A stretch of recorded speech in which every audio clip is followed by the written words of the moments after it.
কোন সন্তান যদি বাবা মার আগে মৃত্যুবরণ করে, বাবা তো সন্তানের লাশের পেছনে পেছনে যেতে পারে, বাবা সন্তানের কবরেও নামতে পারে।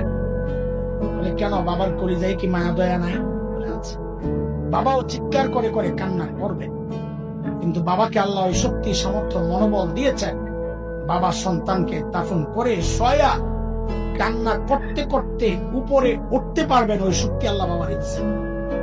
কিন্তু কোন মায়ের জন্য সন্তানের লাশের পেছনে যাওয়া চলবে না, কোন মায়ের জন্য সন্তানের কবরে নামা চলবে না।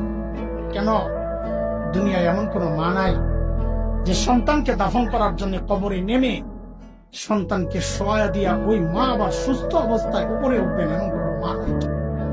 সন্তানদের শোয়া নিজ লাশ হইয়া শুয়ে পড়বে। আরে ভাই, একটু জানতে চাই, এই যে মার কলিজা এত দরদ, এত মমতা, এত মায়ার ভালোবাসা, কারণটা কি বলেন তো?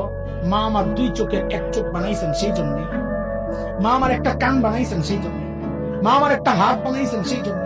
আচ্ছা একবারে বলে ফেলেন না, মা আমার শরীরের কি বানাইছে? কি বানাইছে বলেন, বলেন কি বানাইছে? কিছুই বানান নাই, কিছুই বানান নাই। তারপরেও মার কলিজা এত দরদ, মা আমার কিচ্ছু বানান নাই, অল্প কয়দিন ভাড়াটিয়ার মতো আমার পেটে জায়গা দিয়েছে, হওয়ার পর লালন পালন করেছেন, কিচ্ছু বানান নাই। তাতেই মার কলিজা এত দরদ আর মায়ার মমতার ভালোবাসা, কিচ্ছু বানান নাই। তারপরেও যে আল্লাহ আমার চোখ বানাইছেন, আল্লাহ যে আল্লাহ আমার হাত পা বানাইছেন,